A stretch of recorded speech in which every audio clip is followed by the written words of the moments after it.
귀한 찬양 감사합니다. 한 주간 동안 하나님의 은혜로 살아오신 여러분 환영하고요. 우리 앞뒤 성도님들에게 서로 한번 인사하고 또 축복하며 선포합시다. 사랑하고 축복합니다. 하나님께서 하십니다. 인사하시겠습니다. 여러분, 오늘은 부부의 날이기도 하고 교회력으로 부부 주일입니다. 여러분, 이 부부 주일이기도 한데 오늘 이 예배가 또 이 말씀이 우리 성도들의 부부가 좋아지는 귀한 기회가 되고 또 그로 인해서 하나님으로 더욱더 복된 가정이 될 수 있게 되기를 주의 이름으로 축원합니다. 여러분, 우리가 신앙생활을 하다 보면 부부 사이가 참 중요하다는 것을 깨닫게 될 때가 많습니다. 여러분, 부부 사이가 좋으면 가정이 화목하고 또 부부 사이가 좋으면 또 신앙도 잘 서게 되죠. 그러나 반대로 부부 사이가 안 좋으면 가정도 신앙도 문제가 생기게 되는 것이죠. 어떤 부부가 이런 말을 하더라고요. 우리 신랑은 로또다. 여러분, 무슨 의미겠습니까? 로또가 좋은 거예요, 나쁜 거예요? 저는 사실 그 말 들을 때에 이 남편을 대단하게 생각하는 인생에 아주 좋은 동반자로 아는가 보다 그래 생각했더니 그 말이 아니고 안 맞아도 너무 안 맞아. 하나부터 열까지가 다 안 맞는다 그래서 로또라는 거예요. 여러분, 참 맞는 말이죠. 잘 맞습니까? 옆에 남편이 있으니 곤란합니까? 근데 여러분, 사실 생각해 보면은요, 우리가 보통 이제 30세를 기준으로 결혼을 한다라고 할 때 30년의 세월 동안 서로 다른 문화에서 다른 관점, 정체성을 가지고 서로 다르게 살아온 환경의 다른 사람입니다. 근데 이 사람이 하루아침에 결혼을 해서 한 가정을 이루고 한 공간에서 같이 살게 되지 않습니까? 그렇게 살게 될 때 이 부부가 여러분 잘 맞으면 이상한 거 아니겠어요? 식성도 다르고 또 생각도 다르고 문화도 다르고 가치관도 다르고 여러 방식이 다르게 살아온 사람이 서로 사랑한다는 그 이유 하나 때문에 결혼했지만 막상 사는 이 생활의 공간에서는 이 부부가 서로 안 맞는 게 많은 거죠.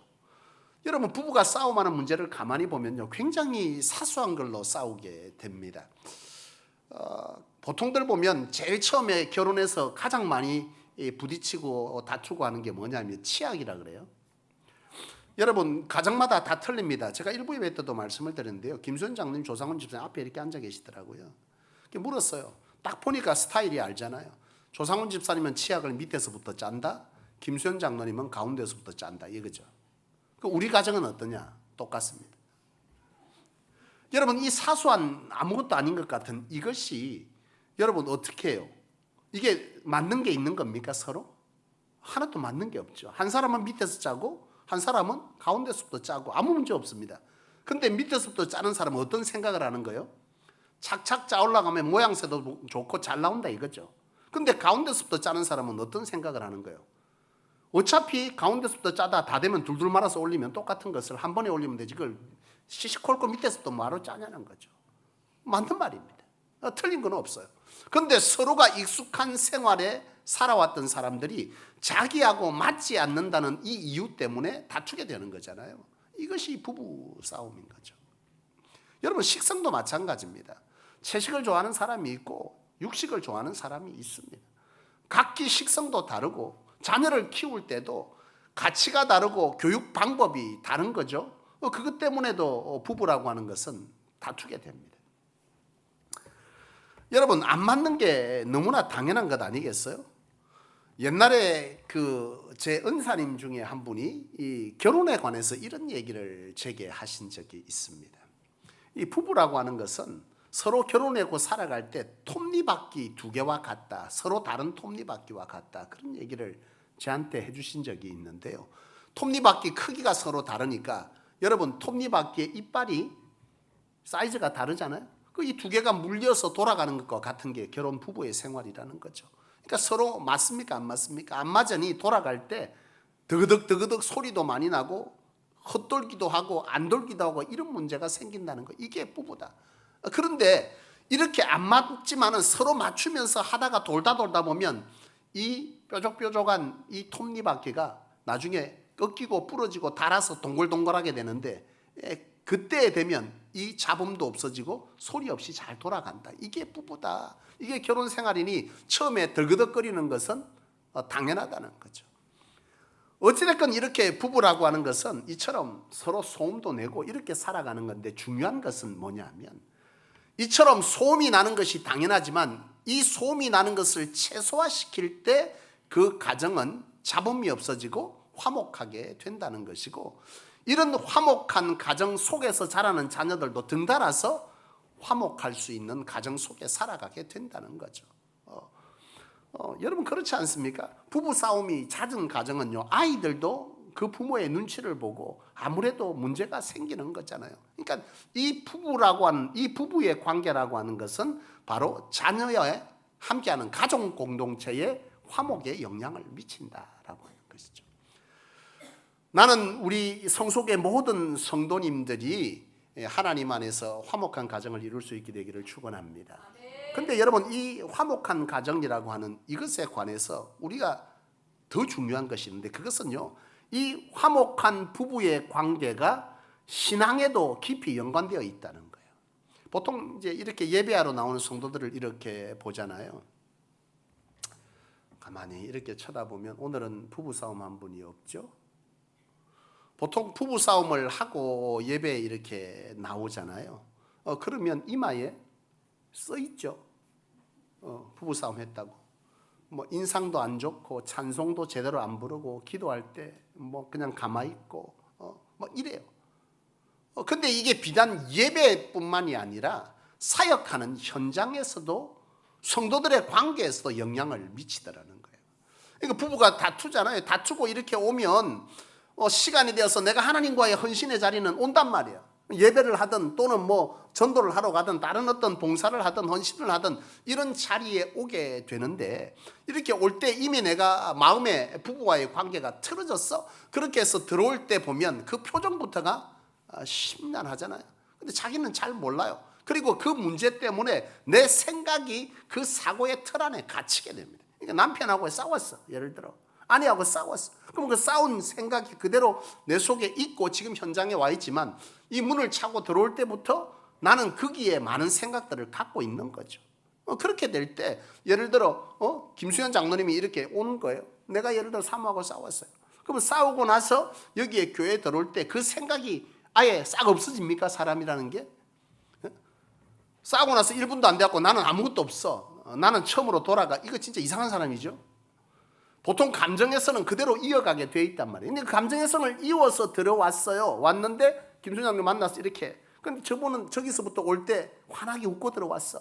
목사님 반갑다고 웃고 들어왔는데, 나는 지금 사모하고 싸운 상황에 대해서 이어져서 그 생각에 사로잡히다 보니까 그 사람의 섬세한 부분을 읽어내지 못하는 거예요. 근데 가까이 와서 인사를 이제 하는 거죠. 목사님 안녕하세요. 그러면 그거는 인지가 돼요.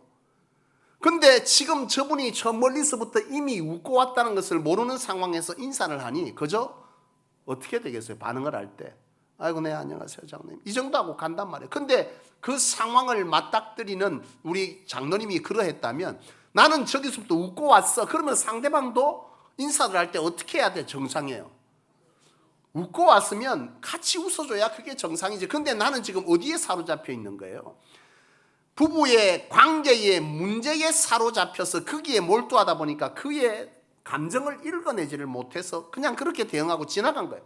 문제는 뭐냐면 그렇게 인사한 사람이 어떤 생각이 들겠느냐는 말이에요. 목사님 나한테 서운한 게 있나? 지난주에 뭐 할 때 뭐 안 했더만은 그게 서운했는가 보네. 이런 생각에 사로잡히게 되는 거 아니에요.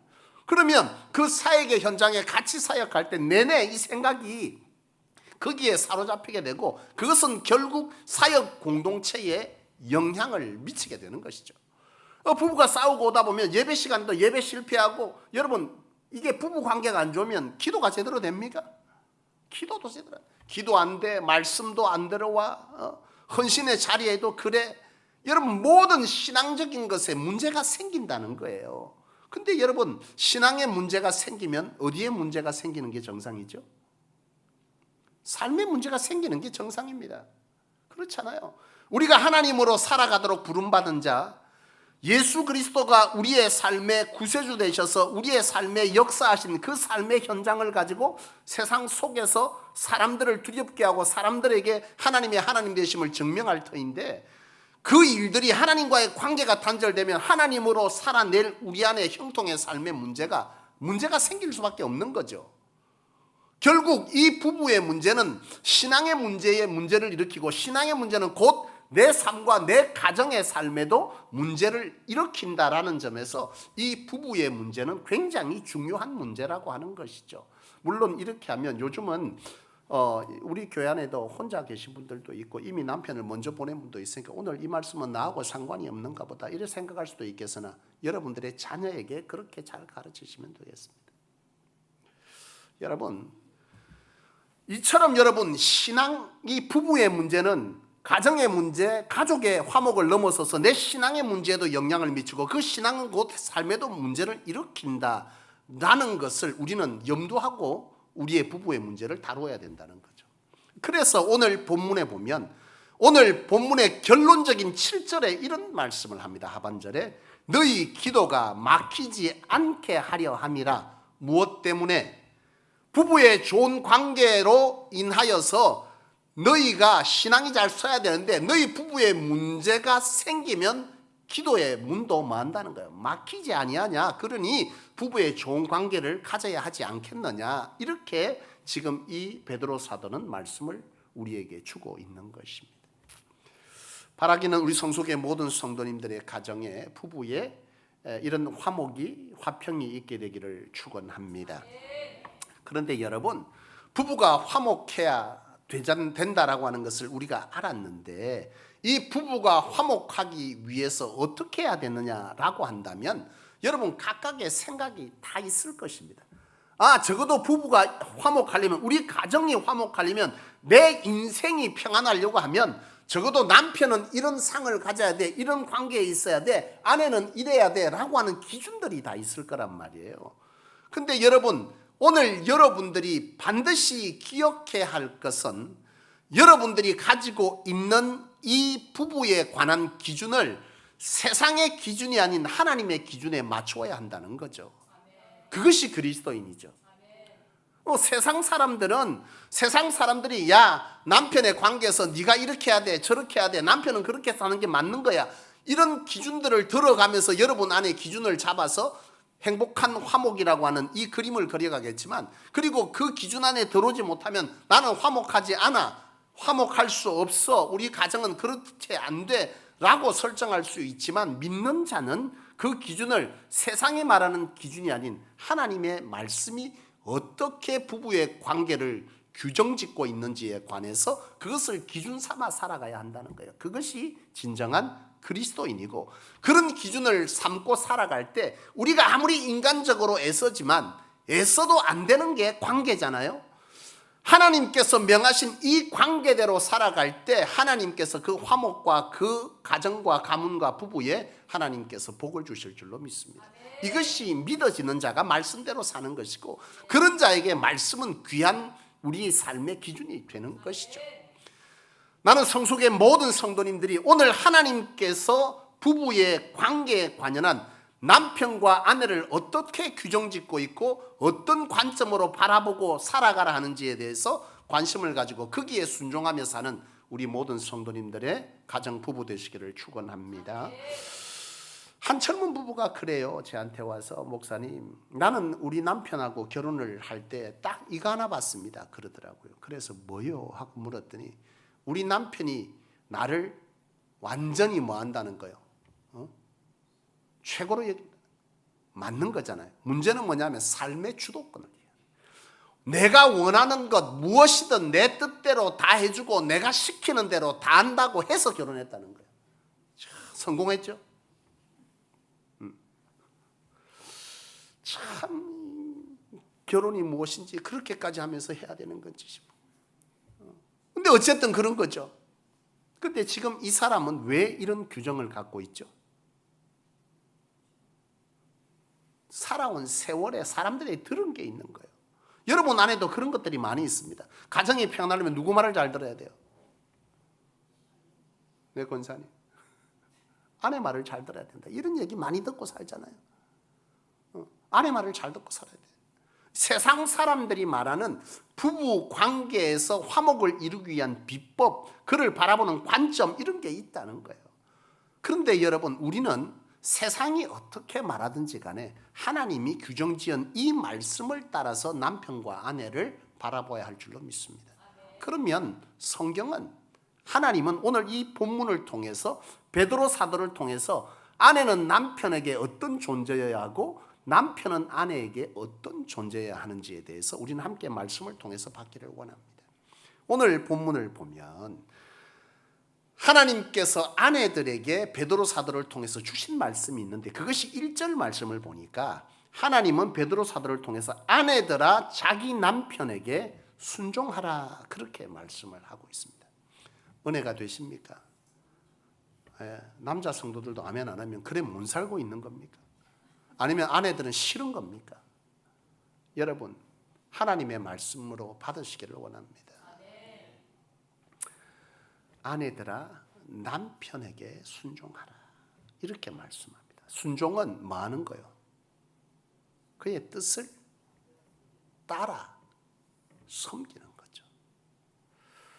근데 여러분, 한 가지 생각해 볼 것이 있는데요. 그건 뭐냐면, 성경은 보통 모든 것들을 나열할 때에 남자를 중심으로 성경은 기록하고 있습니다. 남성 중심으로.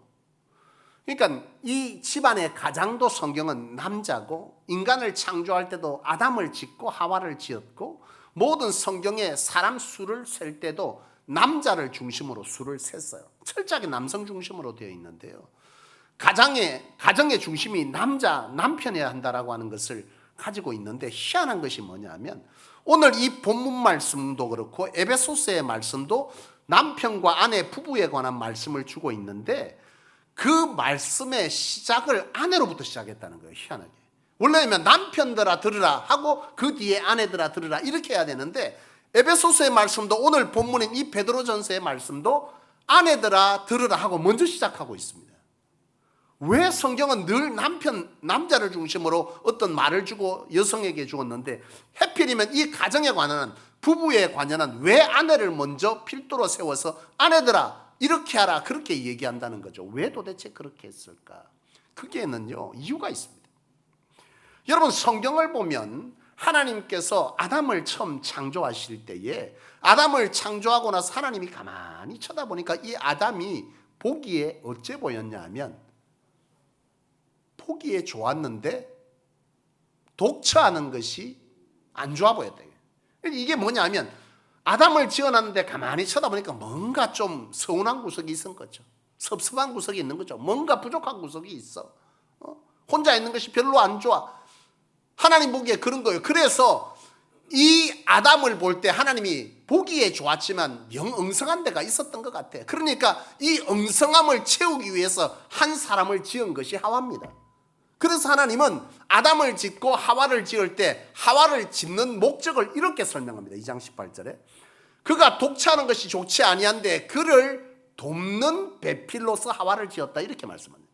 그러니까 아내가 존재하는, 여성이 남자에게 함께 부부로서 존재하는 목적은 남편의 부족을 많은 사람, 채워주는 보필할 사람, 이렇게 기록하고 있다는 것이죠. 여러분, 영어 성경에도 분명 그렇게 말합니다. A help who is just right for him. 이 사람을 많은 사람이라는 거예요. 이 사람이 옳게 되기 위해서 많은 사람, 돕는 사람, 이 사람을 바르게 가정의 가장으로 책임질 수 있는 사람으로 돕기 위해서, 채우기 위해서 부족을 채우는 사람으로서 아내를 지었다, 하와를 지었다, 이렇게 설명될 수 있는 것이죠. 그러니까 여기서 이런 어떤 관점에서 볼 때 아내의 역할이 얼마나 중요하냐라는 관점에서 볼 때에, 남편을 가장의 역할을 감당하도록 하는 것은 아내의 역할인데, 그가 그 역할을 잘 감당하도록 부족을 채워서 그 자리를 세워가게 하라, 이런 얘기인 것이죠. 가장 쉽게 생각해 보면 온달 장군을 한번 생각해 볼 수 있어요. 여러분 우리 뭐 동아에 어릴 때부터 국어책에도 뭐 있잖아요. 온달 바보 온달이 바보입니까? 바보가 아닙니까? 바보 아니죠. 말이 바보지 그 바보가 아닙니다. 우리가 생각할 때 뭐 지능이 떨어지는 이런 바보를 생각하면 안 돼요. 이 바보는 뭐예요? 지식이 떨어지고 아는 것이 없는 무지한 이런 의미죠. 여러분 지능이 떨어지는 사람은 어떻게 장군을 만들어? 그건 말이 안 되죠. 이 장군은 싸움만 하는 사람이 아니죠. 장군은 뭐예요? 리더. 사람들을 선동하고 데리고 나가서 싸우고 전술을 가진 이게 장군인데요. 지능이 떨어진 사람을 말하는 게 아니에요. 그는 원래 부족한 사람이었던 거예요. 모자라는 사람인 거예요. 그런데 평강공주가 이 바보 온달을 뭐 했다는 거예요? 그 부족을 뭐해서 채워서 그 역할을 감당하도록 해서 이 바보 온달이 평강공주로 통해서 뭐가 됐다는 거예요? 장수가 됐다는 거예요. 이게 바로 성경이 말하는 여성이 아내가 남편에게 이런 역할을 해야 된다라고 해서 뭐 하는 겁니까? 아담을 부족을 돕는 배필 이렇게 설명하고 있다는 거죠. 그래서 오늘 이 본문에 보면 남성이 먼저 나오는 것이 아니라 남편이 먼저 나오는 것이 아니라 아내가 먼저 나오는 거예요. 그러니까 아내의 역할이 가정을 가정되게 하는 것에 가장 큰 역할을 감당하기 때문에 아내들아라고 설명하고 있는 것입니다. 그렇게 볼 때에 여기서 순종하라는 의미는 뭐냐면 남편이 가장으로서의 그 역할을 잘 감당할 수 있도록 부족을 채워서 그에게 뭐 하라는 거예요? 뜻을 따라 순종해 가라 이 말이죠. 맹목적 순종을 말하는 것이 아닙니다. 그가 하나님의 사람으로 세워진 목적을 따라 남편의 가장으로서 역할을 잘 감당하도록 그 부족을 잘 채워주되 그가 원하는 것을 잘 존중하여 따라 순종해 가라 이런 얘기죠. 그런 성도님들 되시기를 축복합니다. 그렇습니다 여러분. 여성의 위대한 거죠. 이게 하나님이 여성을 지을 때부터 여성은 그런 존재로 지어진 겁니다. 보필하고 채우고 세우고. 남자는 그게 안 돼. 남자는 그게 안 됩니다. 하나님은 애시당초 역할 분담을 그렇게 한 거죠. 남자는 힘을 쓰고 책임을 지고 가장의 역할을 감당하고 그거를 감당하는데 엉성한 부분이 많은 이거를 누구 보고 채우라는가? 하와로부터 채워서 이 가정이 화목될 수 있도록 하라. 그래서 이 가정이 화목되어지고 제대로 된 가정이 되려면 누구에 의해서 된다는 겁니까? 아내인 하와에 의해서 되는 것이기 때문에 돕는 배필로서 이 하와를 존재케 했다. 아내가 존재하는 이유 가정에서 바로 이런 역할이 있다라고 하는 것을 이 말씀은 가르쳐 주고 있는 것입니다. 두 분 아멘 하시고 나머지는 아직도 순종이 안 되십니까? 여러분 그렇습니다. 맹목적 순종을 말하는 게 아니에요. 엉뚱한 짓을 하고 노름도 하고 뭐 하면서 해라면 해 뭐 이런 식의 어떤 오늘 남자 성도님들 갑자기 기사라 집에 가서 내가 시킨 대로 해 이렇게 하면 안 됩니다. 그걸 말하는 게 아닙니다. 그런 맹목적 순종을 얘기하는 거예요. 물 떠와 박아 가라 뭐 말이 많아 해라면 해. 오늘 목사님이 순종하셨잖아요 이렇게 조불다가 그 말만 듣고 가서 그렇게 하시면 안 돼. 그 말을 하는 게 아니라는 거예요.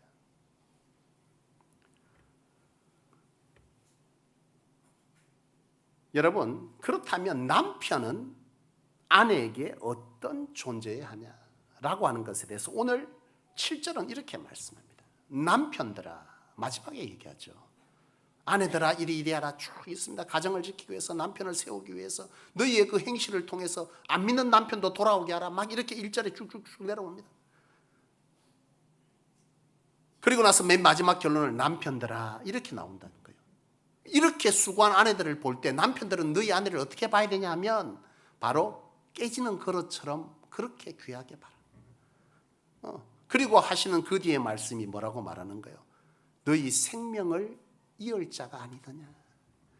이 남성들이 누구에 의해서 탄생을 합니까? 여성에 의해서 태어나잖아요. 그러니까 이 여성을 바라볼 때 연약하지만 여리지만 당신을 세울 자로 삶을 살아가고 가정을 지켜내고 있는 자로 귀히 여기라.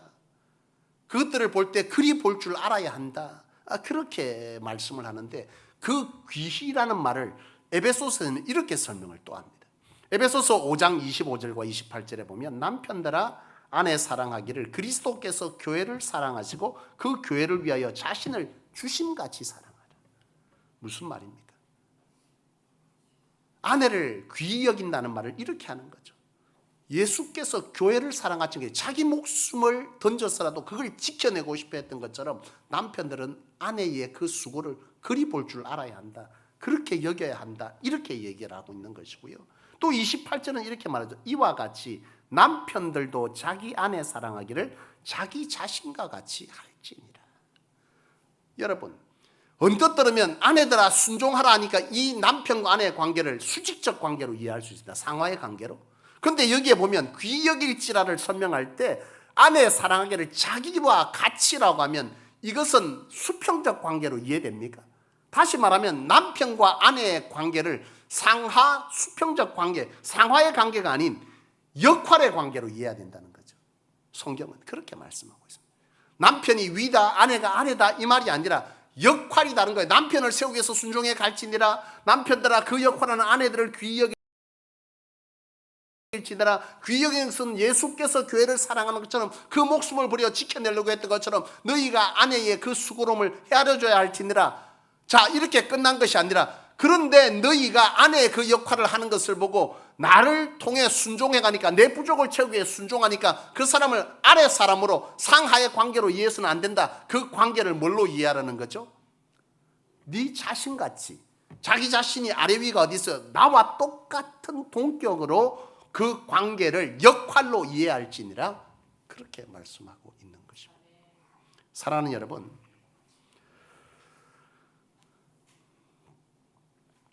오늘 저와 여러분들이 이 남편과 아내에 관해서 바로 이런 관계를 바로 잡을 수 있게 되기를 원합니다. 예, 아내는 남편을 뭐 할 자입니까? 세워야 할 자입니다. 세우십시오.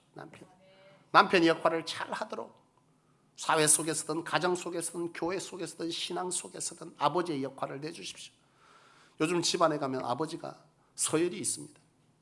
아버지 서열은 개미태락하더라고요. 여러분, 남편의 자리를 성경은 가장 앞세워 주라 그렇게 말씀합니다. 아멘 좀 하이소. 하나님 말씀이라니까 내 말이 아니고 하나님이 성경에 주신 말씀. 이 말하면 꼭 그런다 속으로 순종할 만할 자를 순종하라 해야지. 역할이라니까 여러분. 오늘 1절에 보면 그가 안 믿는 자, 순종받을 만할 자가 아니라 할지라도 역할은 그리해야 된다는 거예요. 역할은. 이 역할을 내 마음대로 바꿀 수는 없고 너희는 역할을 그렇게 해야 돼. 남편이 역할을 못 하니까 내 역할 안 해도 돼. 이런 말이 없어요. 남편이 그리하지 못한다 할지라도 너희가 그리하면 그 남편이 안 믿는 자라 할지라도 그 남편이 구원을 얻게 될 것이다 라고 말하는 것이고요. 너희가 그런 역할을 제대로 못해서 그 사람이 그러니까 내가 그렇게 하니까 우리 가정이 맨날 싸워서 너희 그렇게 하다 보면 너희 기도 문이 막힐 것이다. 신앙의 문이 막히면 결국 너희의 삶도 무너질 것이다. 이걸 지금 얘기하고 있는 것입니다. 사랑하는 여러분, 그가 어찌하든 여러분들의 역할을 통히 감당하고자 할 때 그 가정은 화목에 이르게 될 것이고 하나님으로 화목게 될 것이고 하나님은 그 가정에 주신 말씀을 순종하였으므로 그 가정을 복된 길로 인도해 가실 것입니다. 말씀을 마치겠습니다. 여러분, 하나님께서 명하신 행복한 가정의 길 바로 오늘 주신 말씀입니다. 세상에 의해서 습득되어진 여러분 나름대로의 화목의 부분은 이래야 돼, 내가 이래야 살 수 있어 라는 어떤 규정들을 다 내려놓고 하나님께서 남편을 이리 보라 하신 대로 보시고 아내를 이리 하라 하신 대로 여러분들이 아껴갈 때 그 가정은 하나님에 의해서 화목된 가정이 될 것이고 하나님이 보장하는 행복한 가정, 축복의 가정 될 것입니다. 그리 되는 모든 가정 되시기를 주의 이름으로 축원합니다. 기도하겠습니다. 살아계신 아버지 하나님, 부부의 날을 맞고 부부주일로 이 예배하게 하시되 하나님 안에서 인연 맺게 하신 부부의 연을 감사함으로 이 시간 기도합니다. 하나님 아버지, 사랑하는 모든 성소에 속한 가정마다 하나님 안에서 주신 말씀에 순종하여 하나님이 보장하는 화목과 축복의 삶을 살아갈 수 있게 도와주옵소서. 우리가 그리 살아가고 우리 후손들을 그리 가르쳐 하나님이 약속한 언약의 말씀대로 살아내는 세상과 다른 삶을 살아내는 그래서 세상으로 이것이 진정 너희가 틀렸다는 것을 증명해내는 그런 인생 삶 될 수 있도록 역사하여 주사. 우리를 부르신 목적대로 그 역할을 잘 감당하여 하나님의 나라에 이를 때 착하고 충성된 종이라 하나님 나라에서조차도 상급받는 우리 모두의 인생이 되게 역사하여 주옵소서. 이 시간 이 말씀에 순종하기 어려운 여러 상황 속에 있는 성도가 있다면 하나님께서 그 마음을 위로하시고 용기를 더하여 주시고 이 말씀에 역할에 순종하여 갈 때에 하나님으로 되어질 것을 인내로 이행하여 반드시 하나님의 말씀을 성취시키는 그런 가정, 그런 성도 되게 하여 주셔서 그의 간정이 우리로 앞선 자의 등을 보고 따라갈 수 있는 은혜의 삶의 말씀이 되게 우리 위에 아름다운 열매로 함께해 주옵소서. 그리하실 하나님께 감사드리며 예수님의 이름으로 간절히 기도합니다. 아멘.